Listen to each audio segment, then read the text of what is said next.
نحمده ونصلي على رسوله الكريم اما بعد فاعوذ بالله من الشيطان الرجيم بسم الله الرحمن الرحيم رب اشرح لي صدري ويسر لي امري واحلل عقدة من لساني يفقهوا قولي۔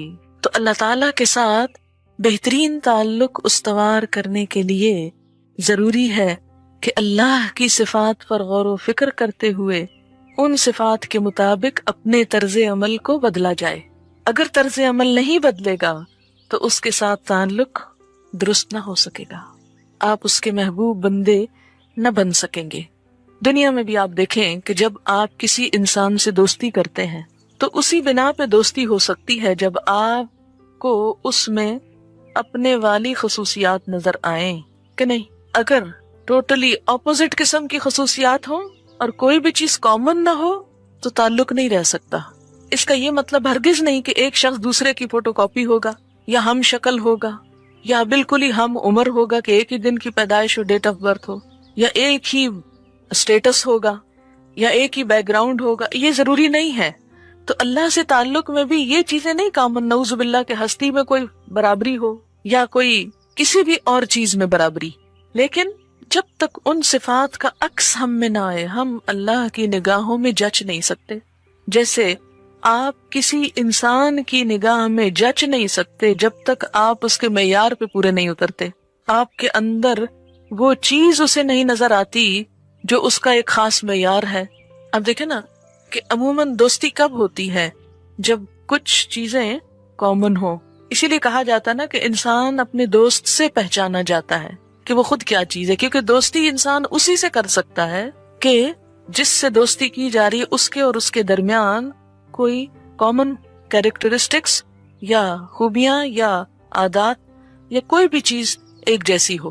اگر ہم اللہ تعالیٰ سے بھی تعلق قائم کرنا چاہتے ہیں تو یہ نہیں ہو سکتا کہ اللہ کی پسند تو کچھ اور ہو اور ہماری پسند اس کے بالکل برعکس ہو، پھر ہم اللہ سے تعلق کے قابل نہیں ہو سکتے۔ یعنی کوئی سنگ دل انسان، بے رحم انسان، مخلوق پہ سختی کرنے والا انسان اللہ کا دوست نہیں ہو سکتا۔ اللہ کا دوست وہی ہو سکتا ہے جس کے دل میں بندوں کے لیے رحم شفقت ہو۔ حضرت انس سے روایت ہے کہ حضور صلی اللہ علیہ وسلم نے فرمایا، کیا میں تمہیں ایسے لوگ نہ بتاؤں جو نہ نبی ہوں گے نہ شہید، لیکن اللہ کے ہاں ان کا مقام اتنا اونچا ہوگا کہ نبی اور شہید بھی ان کو دیکھ کر خوش ہوں گے، وہ نور کے خاص ممبروں پر بیٹھے ہوں گے اور پہچانے جائیں گے۔ صحابہ نے پوچھا، یا رسول اللہ صلی اللہ علیہ وسلم وہ کون لوگ ہوں گے؟ آپ نے فرمایا کہ وہ لوگ جو اللہ کے بندوں کو اللہ کا محبوب بناتے ہیں اور اللہ تعالیٰ کو اس کے بندوں کا محبوب بناتے ہیں، یعنی بندوں کو اللہ سے جوڑتے ہیں اور بندوں کے اندر ایسی صفات پیدا کرتے ہیں کہ اللہ ان بندوں سے محبت کرے، زمین پر بھلائی پھیلاتے ہیں۔ حضرت انس فرماتے ہیں کہ میں نے پوچھا کہ یہ بات تو سمجھ میں آتی ہے کہ اللہ تعالیٰ کو اس کے بندوں کا محبوب بنائیں، لیکن یہ سمجھ میں نہیں آ رہا کہ اللہ کے بندوں کو اللہ کا محبوب کس طرح بنائیں گے۔ اللہ کے بندوں کو اللہ کا محبوب کہ اللہ بندوں سے پیار کرے۔ آپ نے فرمایا کہ وہ اللہ کے بندوں میں دین کی طلب پیدا کرتے ہیں، ان کو برے کاموں سے روک دیتے ہیں، اور وہ کام جو اللہ کو پسند ہیں اس کا حکم ان کو دیتے ہیں، اور جب بندے اللہ کے پسندیدہ کام کرنے لگتے ہیں تو وہ اس کے محبوب بن جاتے ہیں۔ یعنی جب وہ بندوں کے دل میں اللہ کی محبت پیدا کر دے اور بندے اللہ کی محبت میں کام کرنے لگے تو اللہ کے محبوب ہو جائیں گے۔ یہ بہقی کی روایت ہے۔ اسی حدیث سے مفہوم لیتے ہوئے اللہ کی صفات کو پڑھتے ہوئے یہ چیز ذہن میں رہے کہ وہ صفات اللہ کے بندوں میں بھی پیدا کرنی ہے، اپنے اندر تو کرنی ہی ہے، پھر اللہ کے بندوں کے اندر، تاکہ اللہ کے بندوں کو اللہ کا محبوب بنایا جا سکے ایک اچھے تعلق کی وجہ سے۔ اور پھر اللہ کو اس بندے پر کتنا پیار آتا ہوگا جو خود بھی اللہ سے محبت کرے، اللہ اور اللہ کے بندوں کے دل میں بھی اللہ کی محبت پیدا کرے۔ ایک شخص ہے جو صرف خود اللہ سے محبت رکھتا ہے، بہت اچھی بات ہے، لیکن اس کی خوش قسمتی کا کیا ٹھکانہ کہ جو دوسروں کے دل میں اللہ کی محبت کی لو لگائے، ایک روشنی جگائے۔ تو جو بندہ اور بندوں کے دل میں اللہ کی محبت پیدا کرے، پھر وہ اللہ کا کس قدر محبوب ہوگا۔ بہرحال اب آپ نے کیا کرنا ہے؟ ان صفات کا عکس اپنے اندر بھی اور اللہ کے بندوں کے اندر، تاکہ مخلوق خالق سے جڑ جائے صحیح تعلق کی بنا پر۔ الرحمن الرحیم، الملک حقیقی بادشاہ، ال کی وجہ سے خاص بادشاہ، حقیقی بادشاہ، اس لیے کہ پوری دنیا کی تخلیق اس نے کی، نظام وہ چلا رہا ہے، تو بادشاہ بننے کا بھی مستحق وہی ہے، اور کوئی مانے یا نہ مانے اصل بادشاہ ہے ہی وہ، کیونکہ باقی ساری بادشاہتیں تو ختم ہو جانے والی ہیں۔ آج تک دنیا میں کتنی ہی بادشاہتیں آئیں اور گئیں، اگر ہسٹری پڑھیں تو کتنی ڈائنسٹیز گزری، لیکن اللہ تعالیٰ کی بادشاہت ہمیشہ سے ہے اور ہمیشہ رہے گی، دنیا میں بھی اور آخرت میں بھی۔ اب آپ دیکھیں کہ اگر ہم اللہ کی اس صفت کی وجہ سے اللہ سے تعلق رکھنا چاہیں تو کسی بادشاہ کے ساتھ تعلق رکھنے والے یا اس کا قرب چاہنے والے کی کیا خصوصیت ہوتی ہے؟ یہ مثال کے طور پر، تشبیہ کے طور پر نہیں، مثال کے طور پر بات سمجھنے کے لیے آپ دنیا کے کسی بادشاہ کا تصور لائیں، اس کا میگنیفیسنٹ ہونا، اس کا بہت جلال والا، بہت اختیار والا اور بہت زبردست چیز ہونا لوگوں کے اندر کیا چیز پیدا کرتا ہے؟ لوگ اس سے مسحور ہوتے ہیں، اس کے فین ہوتے ہیں۔ کبھی آپ نے دیکھا کہ درباریوں کی کیا کیفیت ہوتی؟ کسی شخص کو بادشاہ سے ملاقات کا موقع مل جائے یا کسی کو بادشاہ بلا لے اپنے پاس تو اس عام بندے کی خوشی کا کیا ٹھکانہ ہوتا ہے کہ مجھے بادشاہ نے بلایا، میں بادشاہ کی دعوت پہ جا رہا ہوں، بادشاہ سے ملاقات کے لیے جا رہا ہوں۔ ایک دفعہ اتفاق ہوا مجھے کسی بادشاہ کی دعوت پر جانے کا، اس کے بیٹے کی شادی تھی، تو اس اتفاق تھا جانے کا، نام نہیں لوں گی اس لیے کہ فائدہ کچھ نہیں۔ جب میں گئی تو میں نے کلاس کو نہیں بتایا کہ میں کہاں جا رہی ہوں، پچھلے سے پچھلے سال کی وجہ۔ میں واپس آئی تو میں نے نہیں بتایا کہ میں کہاں سے آئی ہوں۔ کس لیے نہیں بتایا؟ کہ یہ کہیں میرے دل میں یہ بات نہ آ جائے کہ یہ کوئی قابل فخر بات ہے، کسی بادشاہ کا مہمان بننا۔ یہ محض ایک اتفاق ہے کہ جس میں میری کوئی کوشش نہیں تھی، کہ کہیں ترجمے کی ضرورت تھی۔ کسی بادشاہ کی بیوی پاکستان آئی اور کسی سے اس کی ملاقات تھی تو ترجمے کی ضرورت تھی، تو مجھے ایز این انٹرپریٹر بلایا گیا، میں چلی گئی۔ جب میں نے ترجمہ کیا تو جو بادشاہ کی اہلیہ تھی وہ جس صوفے پہ بیٹھی ہوئی تھی، میں ایک اور صوفے پہ تھی، جس کا ترجمہ کر رہی وہ ایک اور جگہ پر تھی، تو تھوڑی دیر میں وہ مجھے کہتی ہیں ادھر آؤ، میرے پاس آؤ، اور اس سیٹ سے اٹھا کر بالکل ساتھ بٹھا لیا اور مجھ سے پوچھتی کہ اچھا تم مجھے یہ بتاؤ تم کیا کرتی ہو؟ معلوم نہیں اسے کیا فیلنگ ہوئی۔ میں نے کہا میں پڑھاتی ہوں، اس وقت میں یونیورسٹی جا رہی تھی ابھی، تو یونیورسٹی میں پڑھاتی ہوں۔ پھر پوچھتی اچھا اور کیا کرتی ہوں؟ میں نے کہا قرآن پڑھاتی ہوں۔ تو کہتی کہ اچھا کیا پڑھاتی ہوں؟ خیر تفصیلات اس نے پوچھی۔ اب جس کا ترجمہ میں کر رہی ہوں وہ شخص ایک طرف بیٹھا اور یہ براہ راست مجھ سے بات چیت شروع ہو گئی۔ پھر کہنے لگی کہ میں نے تھوڑی تفصیل بتائی کہ اس طرح رمضان میں ہوتا ہے پروگرام، ایسا اور ایسا ہوتا ہے۔ کہنے لگی کہ اچھا تم میری طرف سے تمہیں دعوت ہے کہ رمضان میں ہمارے ہاں آ کر تم ہمارے لوگوں کو کچھ سکھاؤ۔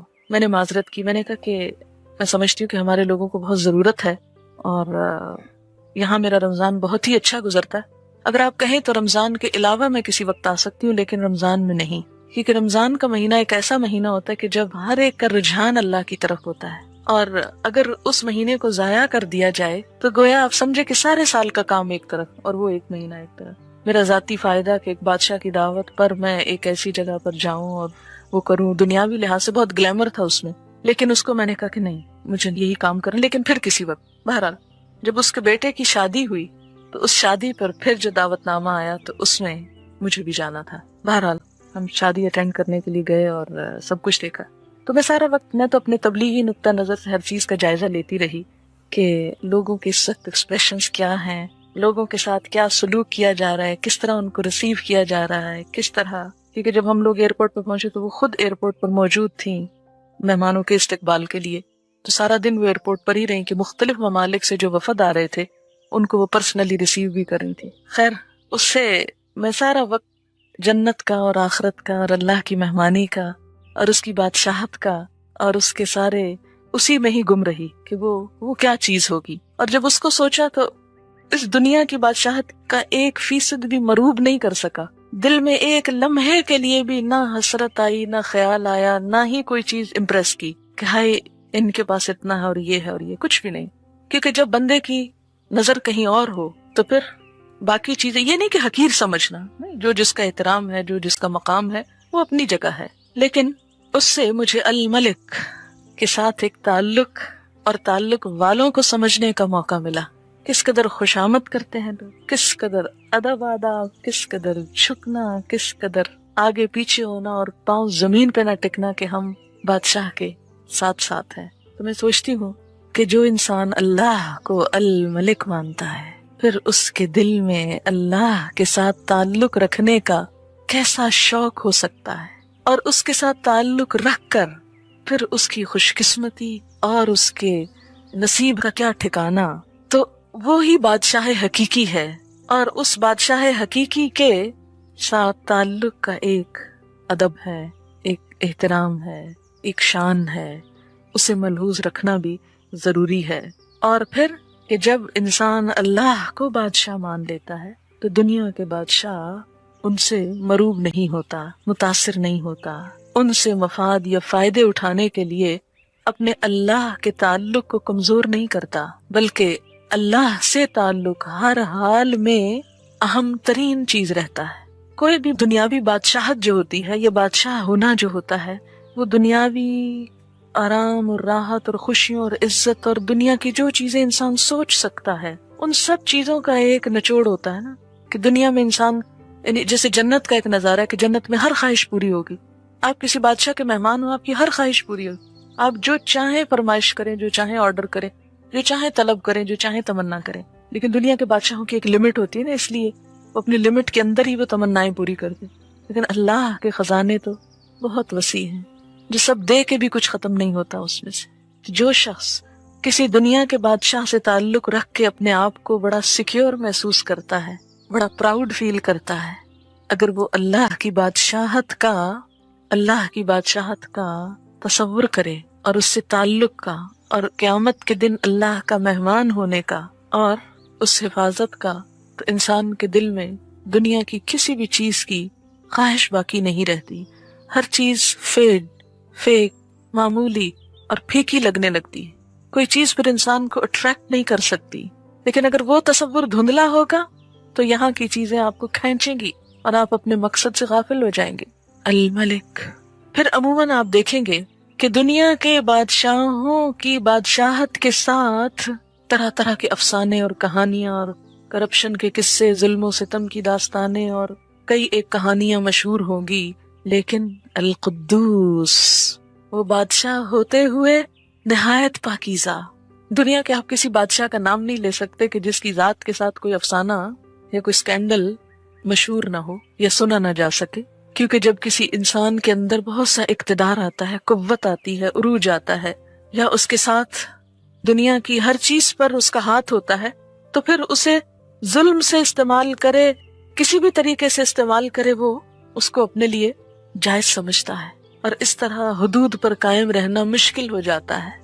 لیکن اللہ جو بادشاہ ہے وہ ساتھ القدوس بھی ہے، نہایت پاکیزہ، کہ جس میں دنیا کے بادشاہوں والی کوئی کجی، کوئی عیب، کوئی خرابی، کوئی چیز نہیں پائی جاتی. القدوس، نہایت پاکیزہ، ہر برائی سے پاک، ہر کمزوری سے پاک، ہر عیب سے پاک. القدوس. اس کے فرشتے اس کی عبادت میں لگے ہوئے، وہ سب بھی نہایت پاکیزہ. اگر کوئی بندہ اس سے تعلق رکھنا چاہتا ہے تو پھر اس کے لیے لازم ہے کہ وہ اپنے آپ کو برائیوں سے بچائے، کیونکہ وہ تو پاکیزہ ہے اور پاکیزہ لوگوں ہی کو پسند کرتا ہے. پھر انسان کسی بھی چیز کو پا کر، اب دیکھیں، مال کو پا کر مال کی محبت میں گرفتار ہونا ایک کمزوری ہے نا انسان کی، لیکن مال ہوتے ہوئے مال کی محبت دل سے نکال کے اللہ کی محبت کو دل میں جگہ دینا، یہی اللہ سے دوستی کا سبب بنتا ہے. انسانوں کی محبت ایک کمزوری ہے انسان کی، لیکن اس محبت کے ذریعے اگر انسان اللہ کی محبت کے قریب ہو تو اسی سے اصل فائدہ ہے. اگر انسان بندوں کی محبت میں مبتلا ہو کر اللہ کو بھول بیٹھے اور اللہ کے حکم کی نافرمانی کرے یا اللہ کی راہ میں دوڑنے میں سستی کرے، نماز میں تو دل نہ لگے اور بات چیت لمبی لمبی لوگوں کے ساتھ گپ شپ، تو پھر کہیں تو کچھ کمی ہے. القدوس، نہایت پاکیزہ. السلام، سراسر سلامتی. السلام، کس طرح اس نے ہم کو امن میں رکھا ہوا ہے۔ صرف زمین کی ساخت پر غور فرمائیں، زمین کی ساخت، کس طرح یہ کرۂ ارض آگ کا ایک گولا اپنے پیٹ میں آگ کے طوفان لیے ہوئے، اس کی پیٹھ پر ہم امن سے بیٹھے ہیں۔ زمین کے اندر ہر وقت ایک ارتعاش ہے، ایک زلزلے کی کیفیت ہے، لیکن ہم کبھی کبھار محسوس کرتے ہیں تو خوف کا کیا عالم ہوتا ہے۔ پھر ہر وقت یہ زمین فضا کے اندر گھوم رہی ہے، دوڑ رہی ہے، لیکن اس کے باوجود ہم میں سے کسی کو کچھ بھی خبر نہیں، کوئی احساس نہیں، کوئی پریشانی نہیں۔ اس کرے کے اندر ایسی گریوٹی رکھی کہ ہم کہیں لٹک کے گر نہیں جاتے۔ بعض اوقات ایسی کنڈیشن ہوتی ہے کہ ہم اگر فضا میں اپنے آپ کو دیکھیں تو سروں کے بل لٹکے ہوئے، لیکن ہمیں کبھی اس کا احساس نہیں ہوتا۔ کس طرح اس نے ہمیں فزیکلی بھی امن کے ساتھ رکھا ہوا ہے۔ پھر آپ دیکھیں کہ دوسرے سیاروں کے ساتھ ٹکرانے کا کتنا خطرہ خدشہ موجود ہے۔ پھر ہماری حفاظت کے لیے کس طرح ایک ہوا کا غلاف بنا رکھا ہے کہ دوسرے ستاروں سیاروں کے ٹوٹ کر یہاں پہنچنے سے پہلے ہی وہ سب کچھ باؤنس ہو جاتا ہے، ختم ہو جاتا ہے، واپس ہو جاتا ہے۔ تو السلام، سلامتی دینے والا یا سراسر سلامتی۔ اور پھر اس کی اس صفت السلام کا ہم پر کیا اثر ہونا چاہیے کہ ہم بھی مسلم بن کر رہیں، مسلم ہمارا بھی شعار ہو۔ کائنات کی ہر چیز اس کے السلام ہونے کا اظہار کر رہی ہے۔ ان گنت ستارے سیارے اپنے اپنے کام میں لگے ہوئے ہیں کہ مسلم ہیں، اس کے فرما بردار ہیں۔ اس دنیا کے اندر سلامتی ہو نہیں سکتی جب تک کہ بندہ مسلمان بن کے نہ جیے۔ اور مسلم کی ڈیفینیشن کیا ہے؟ المسلم من سلم المسلمون من لسانہ و یدہ۔ مسلمان وہ ہیں جس کے ہاتھ اور زبان سے دوسرے مسلمان سلامتی میں رہیں۔ المؤمن امن دینے والا یا ایمان دینے والا، ایمان کا سرچشمہ بھی اسی کی ذات ہے اور امن بھی وہیں سے ہے۔ اور اس کا خلیفہ ہونے کی حیثیت سے زمین کے اوپر اللہ کا نائب ہونے کی حیثیت سے میرا فرض بھی کیا بنتا ہے کہ میں خود بھی امن کے ساتھ رہوں اور دوسروں کے لیے بھی پرامن ماحول قائم رکھوں۔ اور اس کے لیے کچھ اگر دباؤ برداشت کرنے پڑیں، اس امن میں خلل اندازی ہونے کے لیے اگر کچھ تکلیف اٹھانی پڑے تو بھی تکلیف اٹھا کر امن و امان کی صورتحال کو قائم رکھا جائے۔ اور پھر وہ ایمان دینے والا ہے تو میں آگے بڑھ کر ایمان لینے والی بن جاؤں، اس کے دیے ہوئے ایمان سے یا اس کی ذات پر ایمان رکھوں، بھروسہ کروں، اعتماد کروں۔ لتؤمنوا باللہ وبرسولہ۔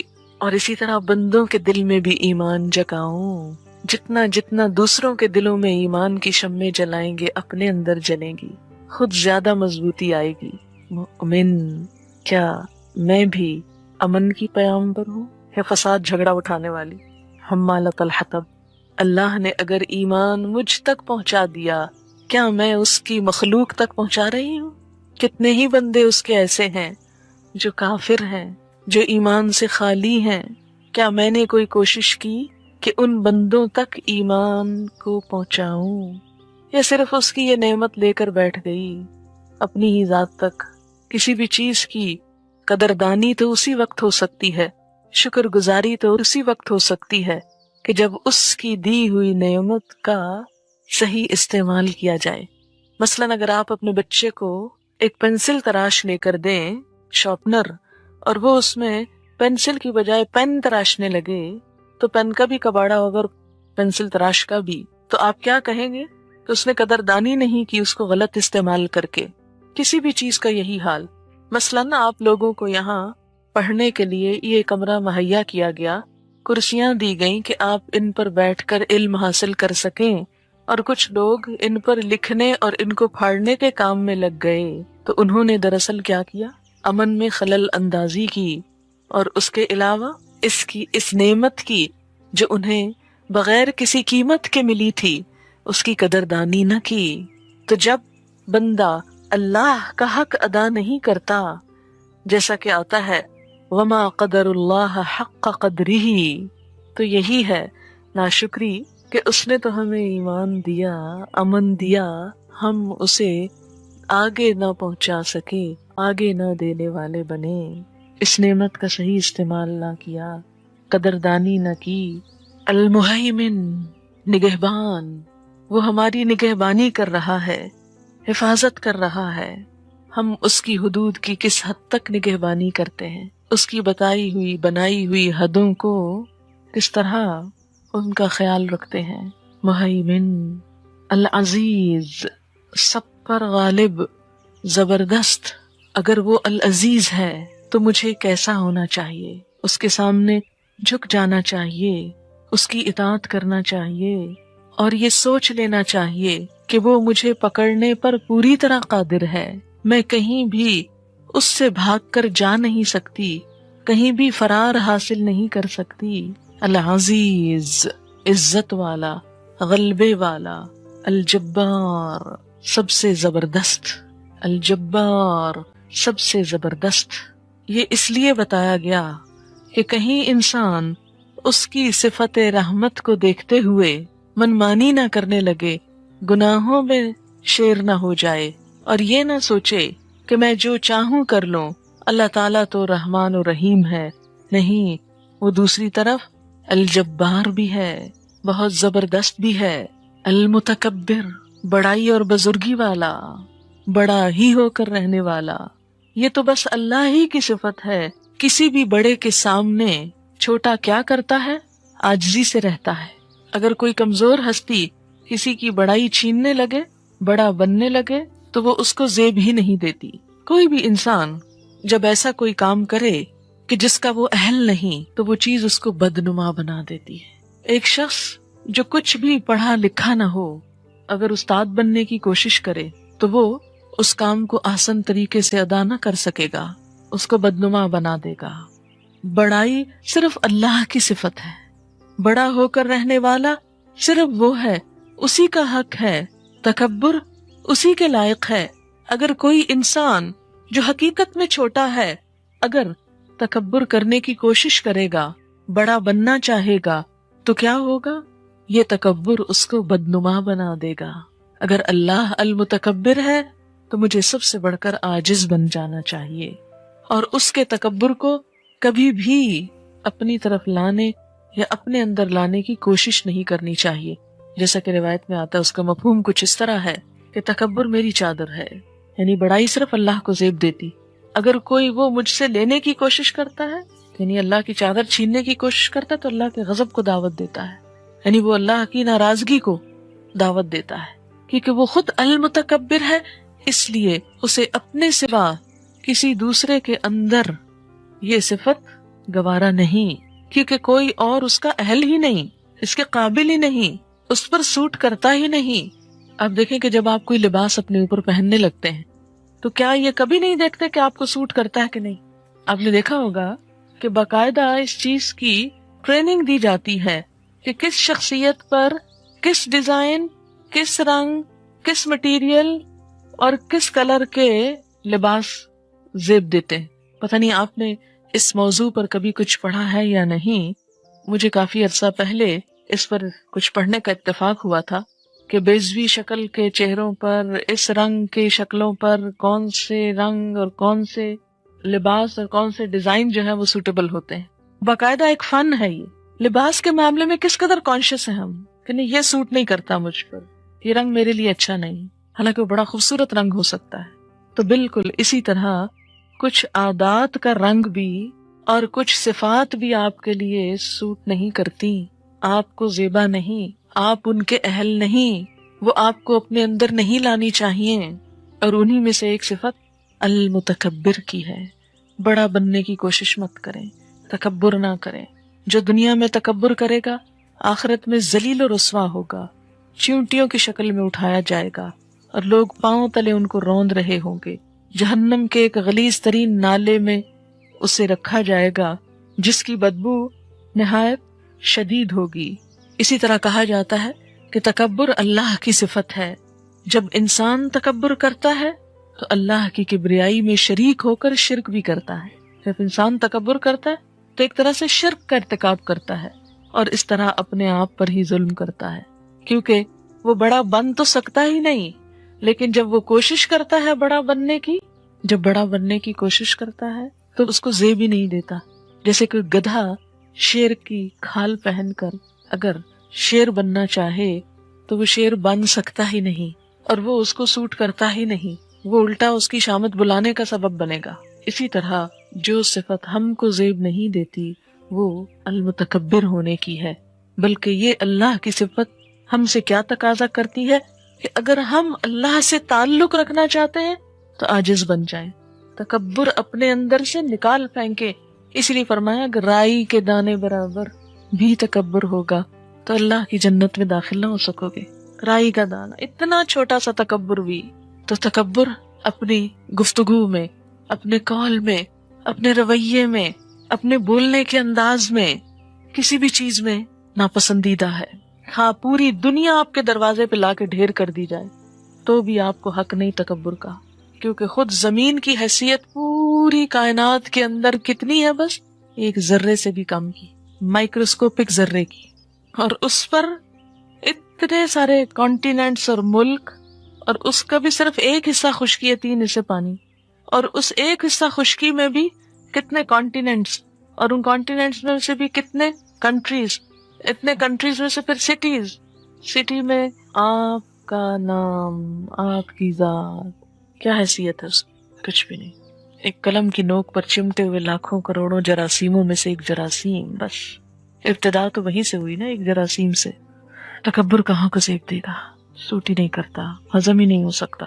الخالق، تخلیق کرنے والا، بنانے والا، پیدا کرنے والا، اور اس صفت کی بنا پر اللہ کو ہر چیز کا خالق سمجھنا اور خود کو مخلوق سمجھنا کہ میں اس کی کریشن ہوں. تخلیق میں نہ میرا نہ کسی اور کا کوئی حصہ ہے، سب مخلوق ہے، صرف وہی خالق ہے. البارئ، جان ڈالنے والا، زندگی دینے والا، پیدا کرنے والا، اس کے سوا کوئی اور ہو نہیں سکتا، کوئی اور ہے نہیں. غیر محسوس طریقے سے ڈالتا ہے اور جب چاہے نکال بھی لیتا ہے. ہر متحرک زندہ چیز، لائف کی اوریجن اسی کی طرف سے ہے، خود سے خود کچھ نہیں ہو گیا.